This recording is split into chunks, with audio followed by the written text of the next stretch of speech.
Hello, creeps. Welcome back for another installment of Story Time. Now, this edition is going to be some selections, our favorite stories from the origin of pretty much all spooky stories about ghosts and goblins and whatnot, and that is Grimm's fairy tales. So the first one we're going to be offering up to you is going to be Rumpelstiltskin, probably our favorite here at Horrid Lore. By the side of a wood, in a country a long way off, ran a fine stream of water, and upon the stream there stood a mill. The miller's house was close by, and the miller, you must know, had a very beautiful daughter. She was, moreover, very shrewd and clever, and the miller was so proud of her that he one day told the king of the land, who used to come and hunt in the wood, that his daughter could spin gold out of straw. Now this king was very fond of money, and when he heard the miller's boast, his greediness was raised, and he sent for the girl to be brought before him.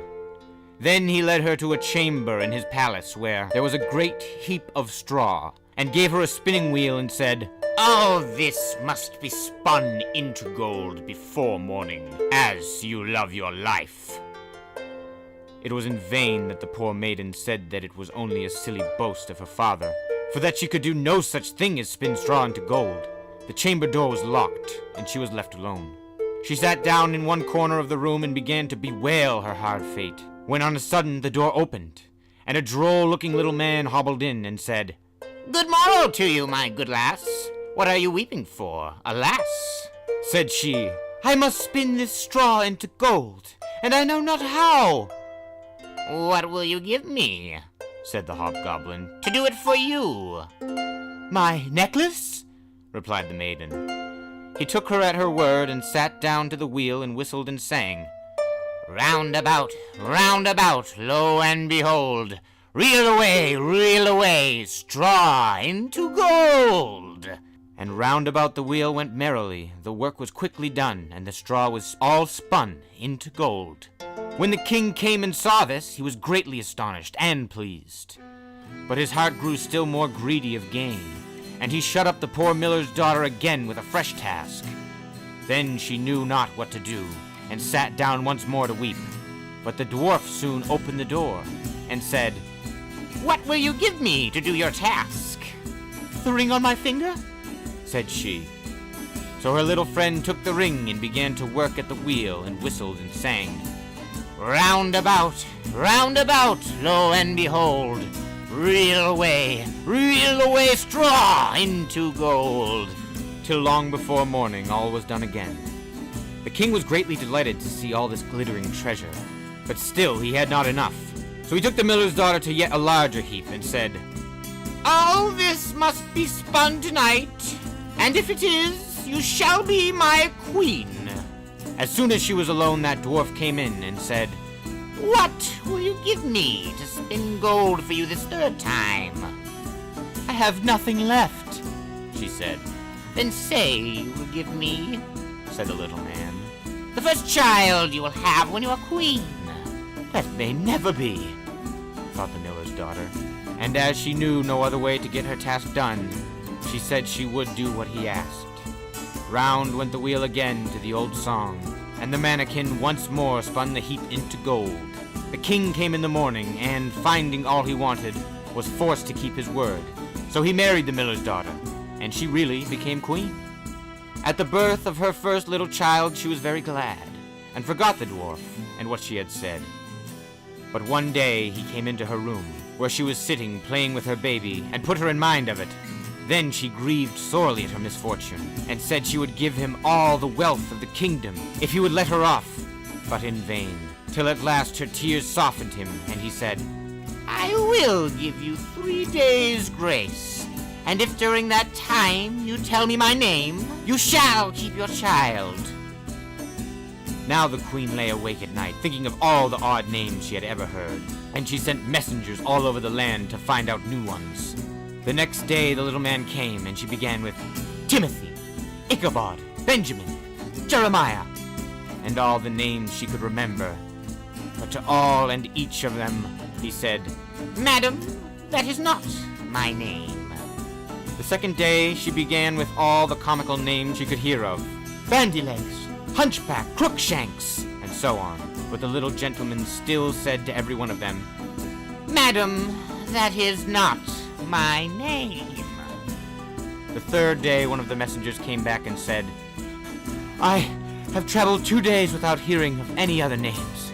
But yesterday, as I was climbing a high hill, among the trees of the forest where the fox and the hare bid each other good night, I saw a little hut.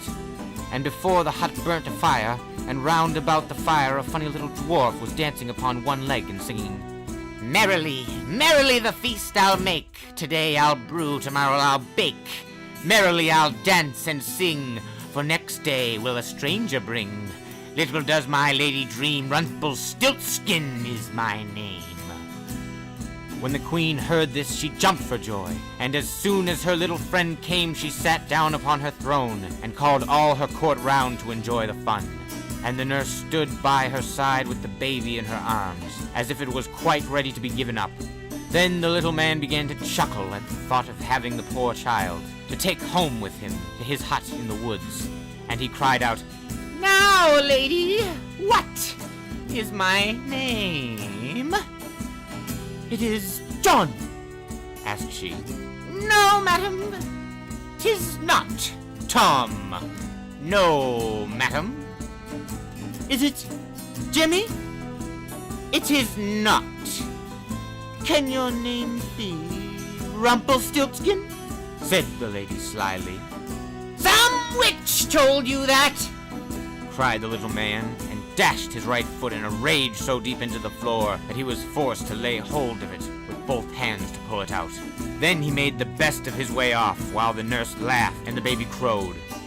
And all the court jeered at him for having had so much trouble for nothing, and said, We wish you a very good morning and a merry feast, Mr. Rumpelstiltskin.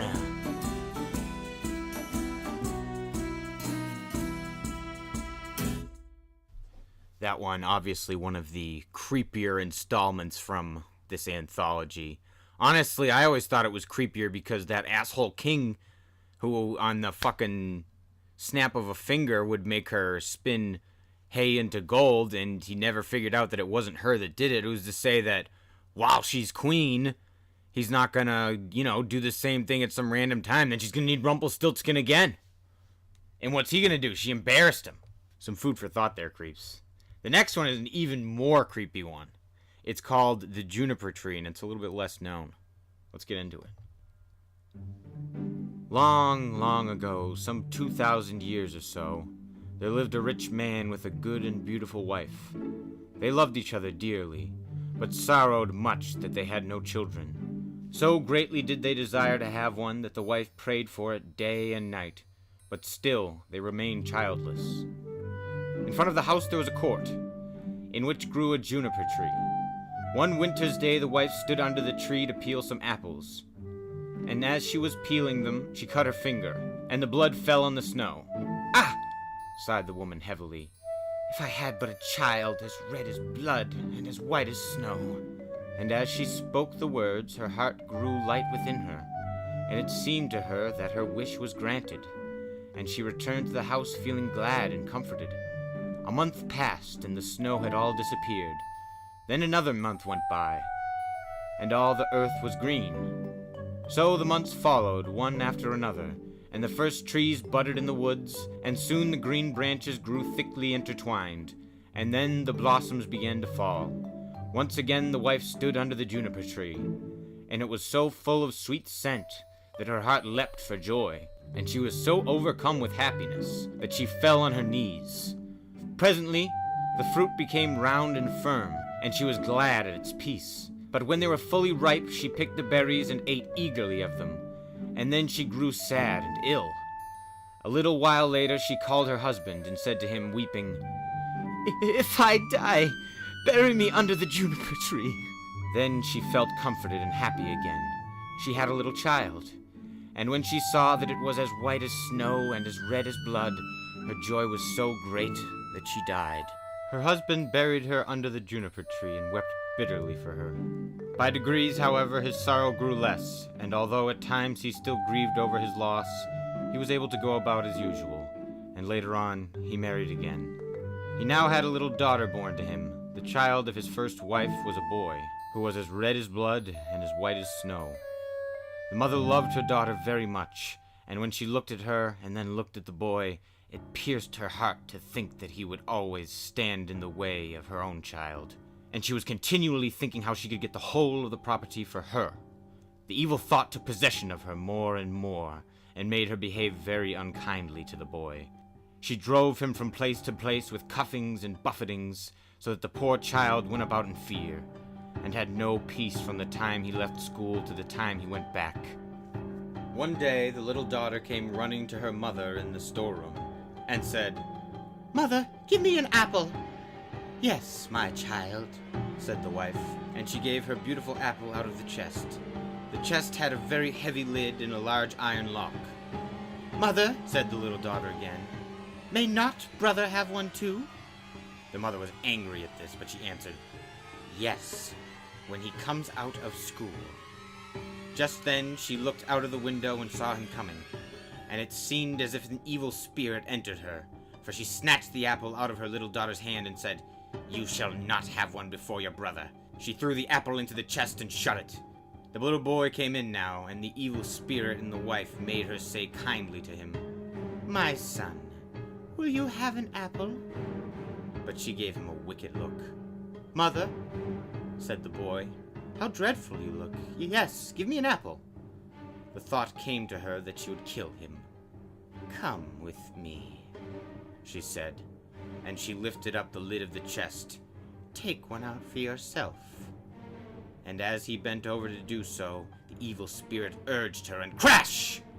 Down went the lid, and off went the little boy's head.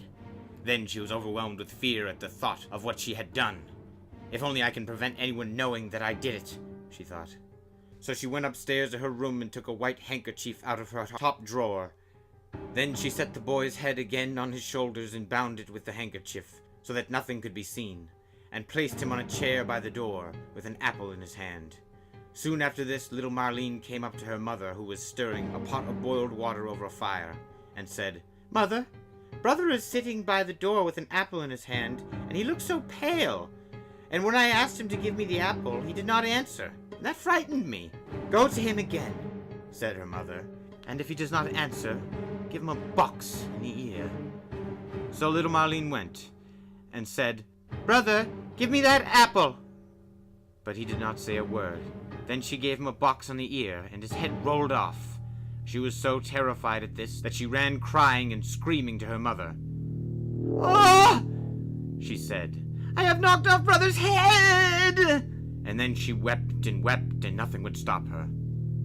What have you done? Said her mother. But no one must know about it, so you must keep silence. What is done can't be undone. We will make him into puddings.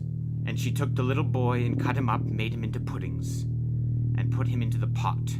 But Marlene stood looking on, and wept, and her tears fell into the pot, so that there was no need of salt.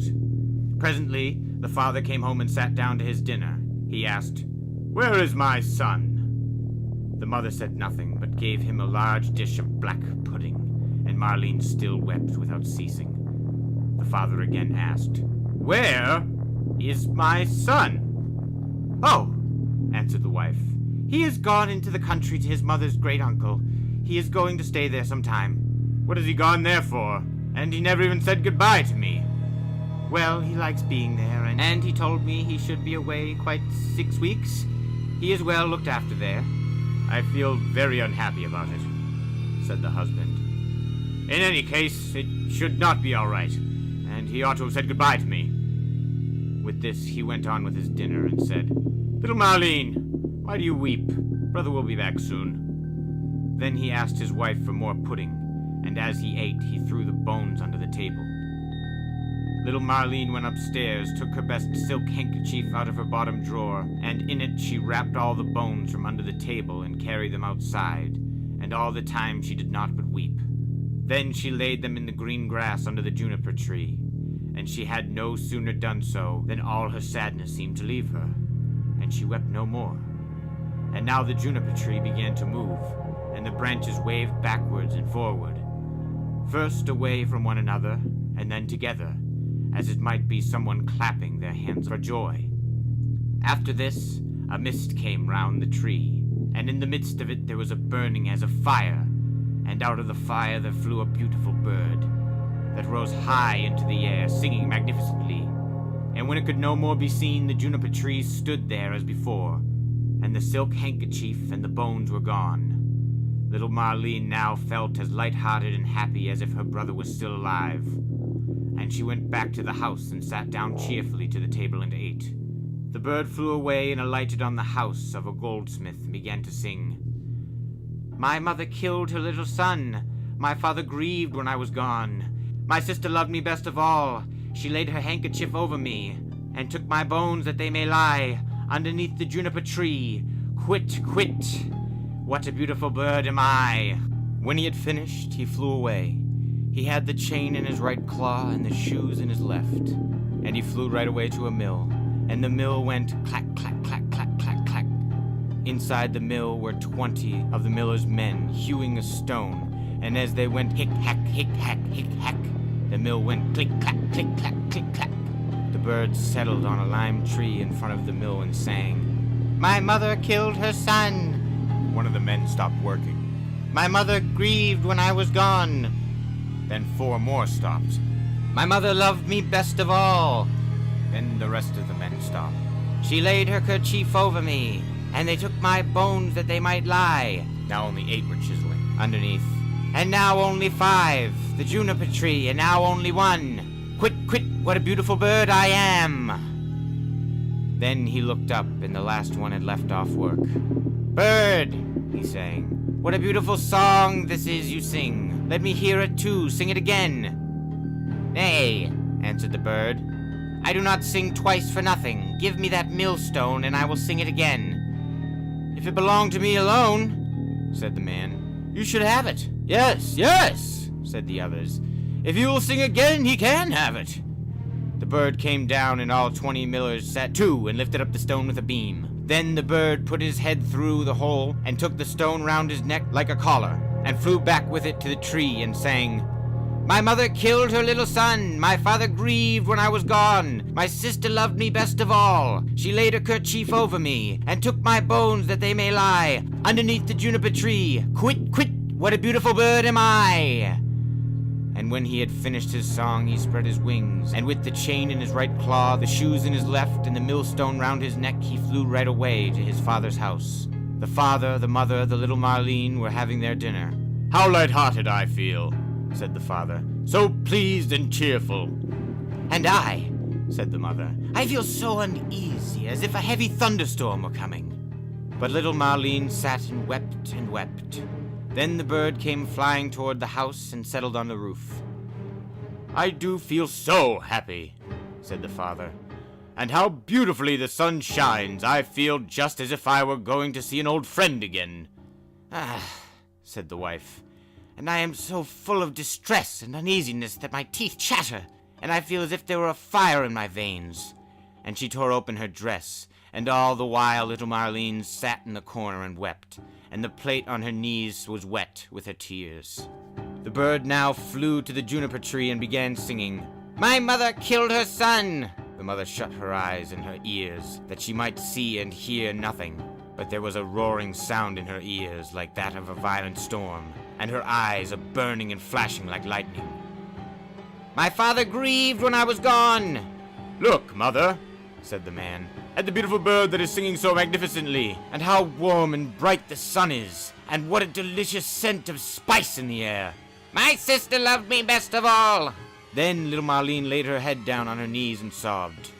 I must go outside and see the bird nearer, said the man. Ah, do not go, cried the wife. I feel as if the whole house were in flames. But the man went out and looked at the bird. She laid her kerchief over me, and took my bones that they might lie underneath the juniper tree. Quit, quit, what a beautiful boy am I! With that the bird let fall the gold chain, and it fell just round the man's neck, so that it fitted him exactly. He went inside and said, See what a splendid bird that is! He has given me this beautiful gold chain, and looks so beautiful himself! But the wife was in such fear and trouble that she fell on the floor, and her cap fell from her head. Then the bird began again. My mother killed her little son. Ah, me! Cried the mother. If I were but 1,000 feet beneath the earth, that I might not hear that song! My father grieved when I was gone. Then the woman fell down again, as if dead. My sister loved me best of all. Well, said little Marlene, I will go out too and see if the bird will give me anything. So she went out. She laid her kerchief over me and took my bones that they might lie. And he threw down the shoes to her.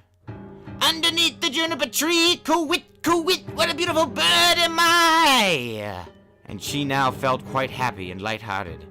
She put on the shoes and danced and jumped about in them. I was so miserable, she said, when I came out, but that has all passed away. That is indeed a splendid bird, and he has given me a pair of shoes. The wife sprang up, with her hair standing out from her head like flames on fire. Then I will go out too, she said, and see if it will lighten my misery, for I feel as if the world were coming to an end. But as she crossed the threshold, crash! The bird threw the millstone down on her head, and she was crushed to death. The father and little Marlene heard the sound and ran out, but they only saw mist and flame and fire rising from the spot. And when these had passed, there stood the little brother, and he took the father and little Marlene by the hand. Then they all three rejoiced, and went inside together and sat down to their dinners and ate. Alright, don't know if you're noticing a little theme here, but these were the first ever revenge stories, which bled into the work of the almighty Edgar Allan Poe, EC Comics, Death Wish. Some food for thought there, creeps. Now we're gonna have another one, which is another tale of revenge. This is one that actually I hadn't read until extremely recently. This one's called The Three Snake Leaves. There was once a man who was so poor that he could hardly earn enough to keep himself and his son from starving. One day the boy said to him, "Dear father, I see you going about every day looking so sad and tired that I am determined to go out into the world and try to earn my own living." So his father gave him his blessing and took leave of him with many tears.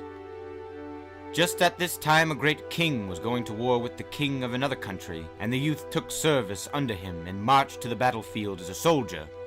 In the first conflict with the enemy, he was in great danger and had a wonderful escape, for his comrades fell on each side of him. Their commander also was wounded, and several were inclined to take flight and run from the fields. But the youth stepped forward and raised their courage and cried, "No, no!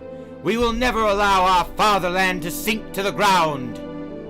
Then they took courage and followed their young leader, who led them forward, attacked, and quickly vanquished the enemy.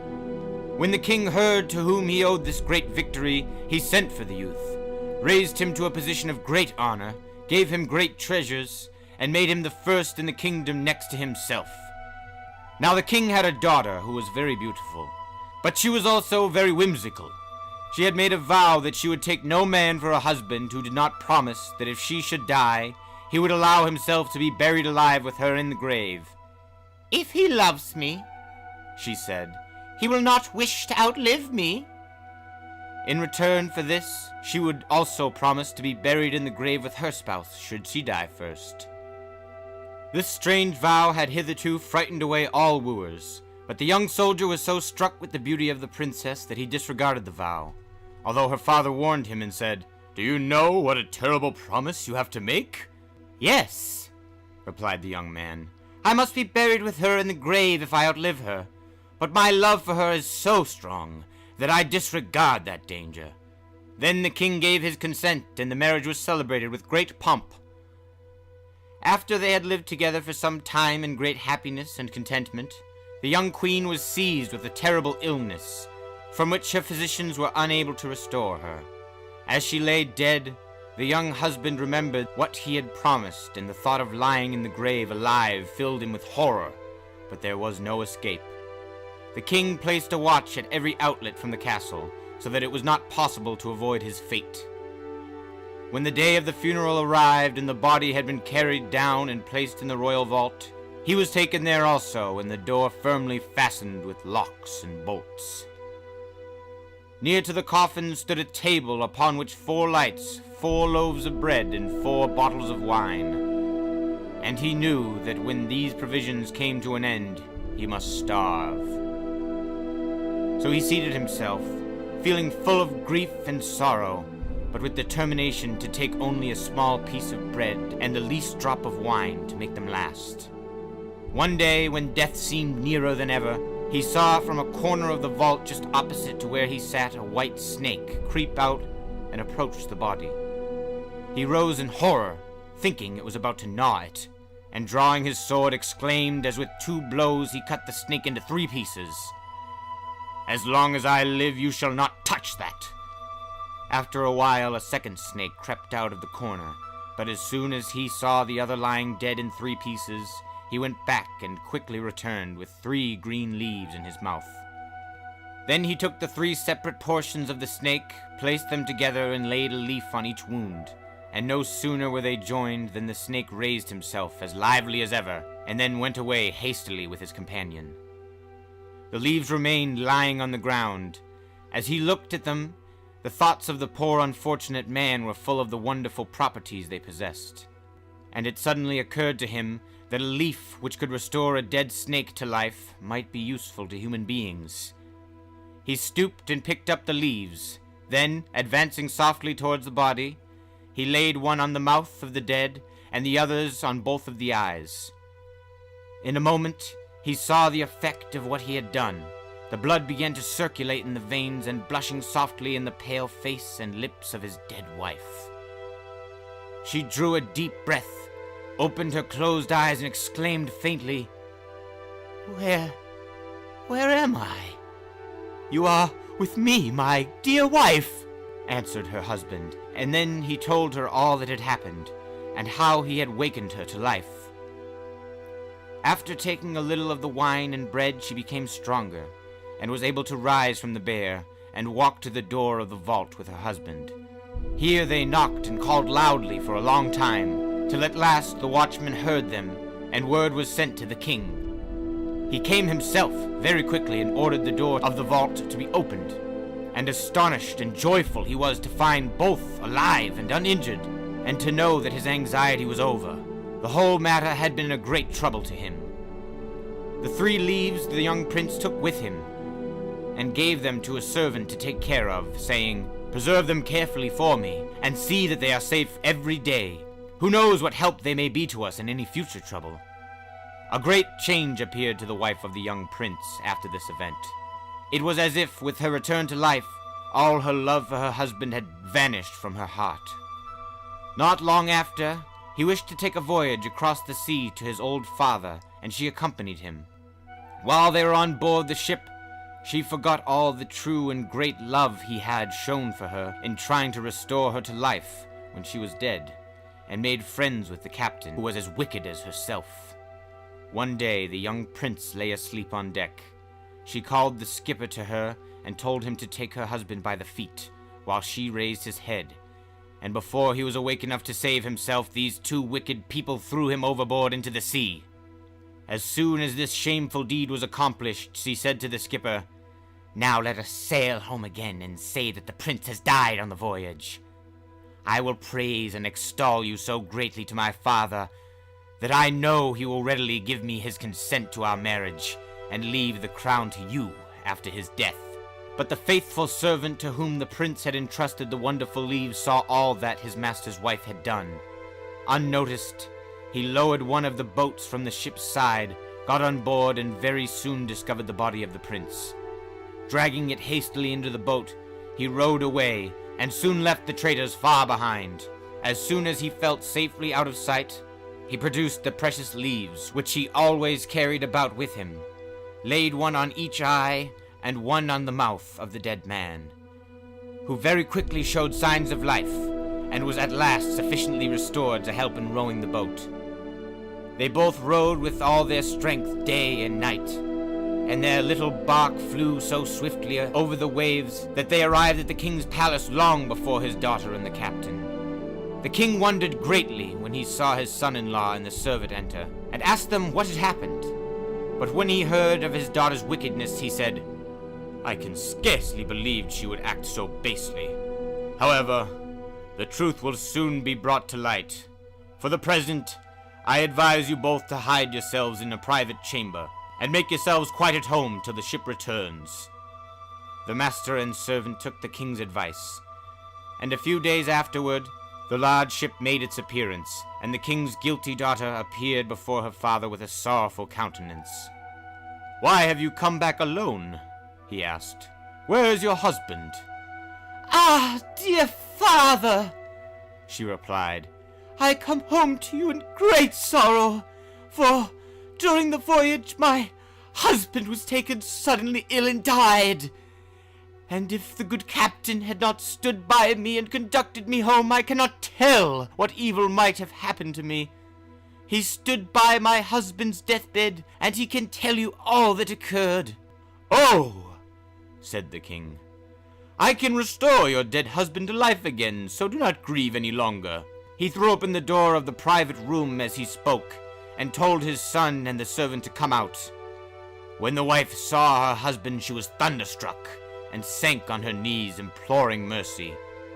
"I can show you no mercy," said the king. "Your husband was not only ready to be buried and die with you, but he used the means which restored you to life, and you have murdered him while he slept, and shall receive the reward you so truly merit." Then was she with her accomplice placed in a boat full of holes, and driven out to sea, where they were soon overwhelmed in the waves and drowned.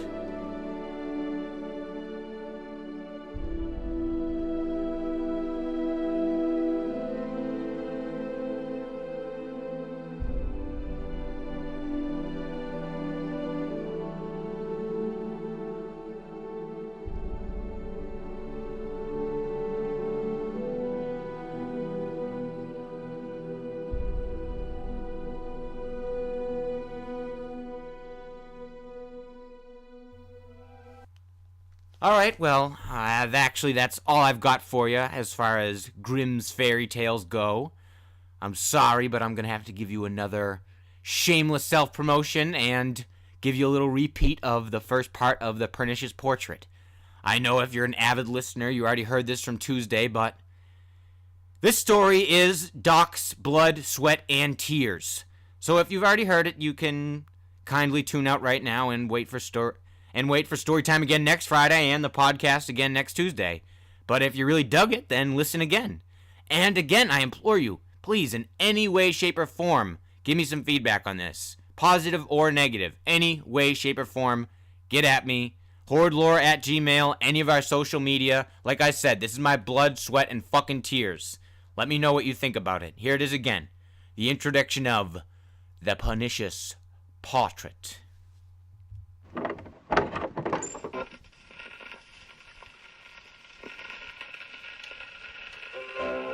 Over the verdant mountains and through the mist of the tenebrous marsh lied St. Sebastian Manor, 7 years ago inherited by the nephew of Ava St. Sebastian. Her once stately estate had become less and less stately with each passing day under its new owner, Gilderoy St. Sebastian. The title of Count was merely assumed to aid his already puffed-up ego. Gilderoy was a man of leisure who fancied himself an art dealer, another spurious self-afforded title. Gilderoy was inside the study enjoying a smoke through an ivory opera-length cigarette holder. His supple frame leaned heavily against the back of the maroon swivel chair, forcing the mahogany to moan as if it were some inferior cedar. Gilderoy was camouflaged by a persistent plume of smoke and his favorite burgundy smoking jacket, which was the exact same shade as the velvet lining on the seat. Busy perusing the latest issue of the Blue Review, Gilderoy had no care in the world, admiring the miniature pulpy print of de la Mare's newest work, The Song of the Mad Prince. Clive Beecham, Gilderoy's sullen butler, stood in the doorway, breaking through the calming cloud of solitude. Clive was dressed in a musty old tuxedo which strongly resembled an undertaker's garb. He cleared his ancient throat, announcing in the most intelligible voice he could muster, "Caller at the front gate, sir. He seems to require an appraisal. At least, that's what I infer from the large framed canvas he is carrying."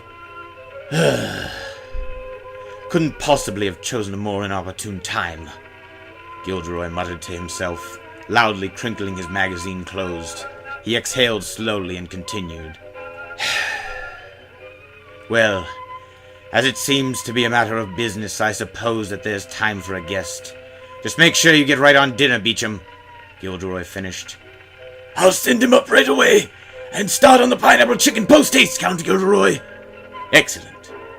Gilderoy's chair shrieked as he spun round to face the window, partially to continue avoiding his mystery guest until it was absolutely necessary, but mostly for the more immediate scenery of the singular lavender flower inside a thin vase filled with an opaque liquid. The plant sprouted feelings of apprehension and guilt. Why had he even looked, unless he was some sort of... the devil of those chaps who fancy abusing themselves called... The internal monologue ceased upon the opening and closing of the door, followed by soft footsteps. Greetings, Count St. Sebastian. I am Alistair Nesbit. I was a dear friend of your Aunt Ava's, the stranger said. You may not remember me, since we only met once, and it was in passing. Gilderoy ignored him, still staring transfixedly at the flower. Finally, painstakingly, he rotated his chair to face him. Gilderoy realized that the visitor had inferred correctly. All he knew was that the man looked like a middle-aged Boris Karloff, covered from head to toe in some horrid, archaic garb. He was also, as Clive had mentioned, clutching a rather large canvas, front-end facing his chest, a strange symbol etched on the back. One Gilderoy vaguely recognized, but the memory was too fuzzy to recall. However, once Alistair placed it face down between them on the desk, memory flooded back. He knew exactly where he'd seen the symbol before, and who this man was. Oh yes, now I recall. You were retained by my dearly departed aunt to paint what would be her first and final portrait. Is this the final product? I must admit that I am surprised it took you so long, but nonetheless, I am more than grateful for your bringing it here. What a fine monument to my wonderful surrogate mother. Something this house requires desperately. Nesbit began to respond, but Gilderoy, seemingly recalling something of the utmost importance, interrupted him. I must warn you, though, Mr. Nesbit, I am a professional art dealer. While the value of personal sentiment on this specific item may be infinite to me, I cannot in good conscience pay more than it is worth in my world. Alistair politely waited for him to finish, smiling passively, staring at the flower on the windowsill behind Gilderoy. That was not my intention at all, my humble count. This is a gift that we being your aunt's collective pupils, are obligated to bestow upon her only living descendant. You see, the reason the final product was so tardy is due to the simple fact that it required finishing touches from all of her students and colleagues. Namely, the flower on the vase to her left. He pointed to the identical flower on the sill behind Gilderoy. Ah, you yourself are an admirer. How kismet. It is monkshood, a beautiful purplish flower that when ingested causes several unpleasant symptoms that lead to heart failure. Much like your dear aunt suffered herself. Gilderoy sputtered out smoke when this was said. So beautiful, yet so inconspicuously deadly. Gilderoy was shaken to the bone by these last statements from this mysterious man. This Alistair could not possibly know his secret, let alone deconstruct everything he'd worked so meticulously to build. I had no idea that my aunt had any inclination towards the art. I assumed that the portrait was merely for vanity's sake. Yes, she was indeed intrigued by all forms of art. I'm sure there's much of your aunt that would surprise even you. Not to say that you didn't know her. Rather that she was a Renaissance woman from another wonderful time, it seemed. Amen to that. What a fine and unexpected gift this divine painting is along with your company. Come, my new friend, stay for supper and regale me with tales of my illustrious Aunt Ava. My man, Mr. Beecham, makes a brilliant pineapple chicken dish. As tempting as that sounds, I'm afraid I must decline your offer. There is still much for me to do before the sun sets. Good day, Count St. Sebastian. In a flash, Mr. Nesbit was gone. Seconds later, Gilderoy heard the front door slam, making the man nothing more than a mere memory. Gilderoy was relieved by Alistair's declination to his dinner invitation. The man made him uneasy.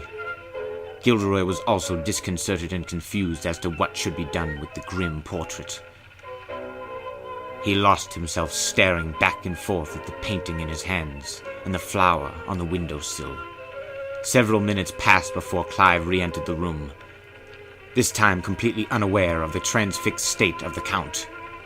Dinner is served. Clive! You scared me. He brought a gift for us.